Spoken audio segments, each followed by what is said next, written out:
wafdi ballaaran oo hogaaminayay wasiirka horumarinta beeraha Soomaaliland Axmed Muumin Saad oo maalmihii u dambeeyay kormeer kala duwan ku sameynayay deegaanada beeralayda Soomaaliland ayaa saaka gaaray deegaanka beer waxaana wasiirka iyo waftigiisu kormeero indhaindhayna ku sameeyeen beeraha deegaanka beer kanaalo lagu qabto biyaha dooxa beer maxadka barashada cilmiga beeraha xarunta cilmi baadhista tijaabada beeraha iyo xarumo kale oo loogu talagalay shaybaadhka siidhka beeraha iyo kaydka oo hay'adda aad ka hirgelisay deegaankaasi beer wasiirku waxa uu warbixino ka dhageystay injineero gacanta ku haya kanaaladaas oo dayactir iyo dib u casriyeyn lagu samayn doono isagoo xadhiga ka jaray xarunta kaydka iyo shaybaadhka siidhka beeraha isagoo uga mahad celiyay hay'adda aado hirgelinta xaruntan isla markaasna ku tilmaamay in hawl wasaarad ahaan iyo dowlad ahaan ay iyagu lahaayeen ay ka furteen waxaanu ku wareejiyay qalab lagu qiyaasayo baaxadda roobka ay helaan beeraha deegaankaasi dowlaha joogan oo ay dib u gelayaan beeraheena waxay noqonaysaa inay tahay inaynu leenahay center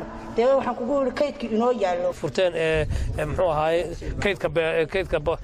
abuurka beeraha waa de waxyaabihii ay marka hore ahayd inay wasaaraddu ay runtii ay fulisay ahayd laakiin de waxa aada isbaaya muxuu ahaay xilqaantay oo qabatay runtii ka wasaarad ahaana annagii aado waanu ka wada shaqaynaynaa siirka qalabkan oo ah kii ugu horeeyay ee aan ugu talagalnay researchka laga samaynayo beer ay wasaaradda iyo ADO ka wada shaqaynayaan kan waa roobeeg wuxuu cabirayaa roobka inta ku daada halkan maadaama ay tahay laba nooc daadkana beeraha lagu waraabiyo roobkuna dusha ka helo marka koobaad waxaynu ogaanaynaa roobka in hela marka hadduu yaraado iyo hadduu weynaadaba inaynu mar walba la socono haddii la yiraahdo hadduu xataa wuxuu u noqonayaa reportkaas inuu anfaco haddii aad abaar ka cabanaysa sanadka in la idin la socdo bisha koobaad iyo bisha shanaad la idin ogaado marka wasaaraddu waa mahadsan tahay wasiirkuna waa mahadsan yahay waana shaqadii koowaad ee wada qabanay waana wixii koowaad runtii ka gudoonay waxaan anfacaysaa qaranka munaasabad kooban oo lagu qabtay maxadka beeraha ee deegaanka beer ayay ka hadleen barasaabka togdheer laga bedelay ahna barasaabka cusub ee gabiilay maxamuud cali salmaan ramax gudoomiyaha iyo beeralayda deegaankaasi isuduwaha beeraha togdheer guray macallimiinta maxadka beeraha agaasimaha guud ee wasaaradda beeraha iyo wasiirka beeraha dhammaantoodba waxay halkaasi ka soo jeediyeen hadallo ay ku dhiirigelinayaan beeralayda iyagoo mas'uuliyiinta deegaankaasi iyo beeralayduna ay soo bandhigeen baahiyaadkooda dadkii markii waqtigii fasalkii wax la beeran lahaa biyii ka badheen bay dhinaca jabiye waana 4 kilomitir isaguna kaasuna waa 4 kilomitir dheerigiis dhulkooduna waa 700 hektar iskiintana waa 240 hektar 70 qoys baa beerta waa kan gudoomiyuhu joogaa iskastada iyo gudidii kaana waxa weeye 120 qoys baa beerta waa 240 hektar marka qorshuhu wasiirka agaasimo guud waa sida 9 kanal bay ahaayeen 9kii kanal waa la kala horreysiyay iminka 3 kanal baa la rabaa in la sameeyo 3dii kanal kana ugu horeeyo number 2 ka laba hore bay noo soo marnay waxay ahaayeen channel iyo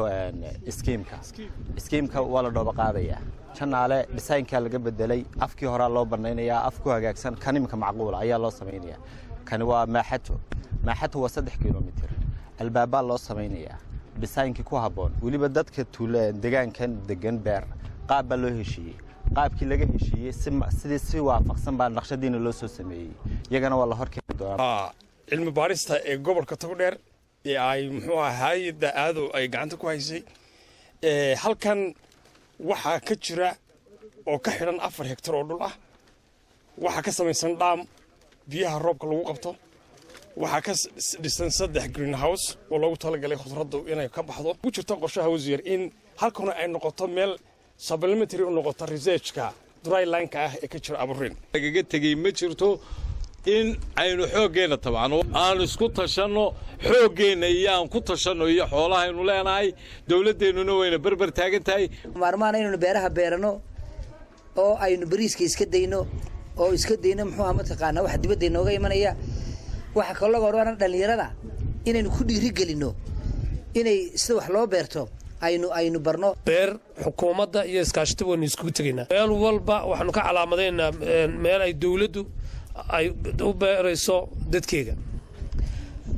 waxa taa garab soconaya beeralaydan iyadoo la dhiirigelinayo sida aadoo kale waxa weeyaan halkan cagafay keeneen maanta cagafay kale meel geynayaan taana waan wadnaa annagoo ka wasaarad ahaan waan ini keenaynaa wasaaradda beeraha hadanaay halka waxaan ugu talagalnay cagafyaan beer keenayno wadamadan Afrika Suudaan oo kale imka cuntada ay la soo baxdo bay cuntaa cuntada dibadda uga bataato inagu waxaynu rabaa cuntada wadankeena ka soo baxda inay dadkeenu isticmaalaan oo aynu cunno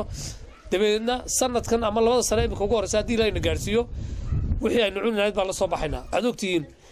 ciidamadeena raashinkiisa waa raashinka dibadda inooga imanaya wasaaraddu anagu maanta wasaaradda waxaanu ballan qaadnay haddaan wax kala samayn kari weyno inaan ciidamada raashinkiisa ku filnaano intaas kadib wasiirka iyo waftigiisu waxay kormeereen beero waaweyn oo ku yaala Burco sida beerta Aadan Garas beerta Salebaan Kulul iyo qaar kale oo ah greenhouse oo ay leeyihiin ganacsatada Togdheer mas'uuliyiinta beerahaas ayaa wasiirka uga mahad celiyay booqashadiisa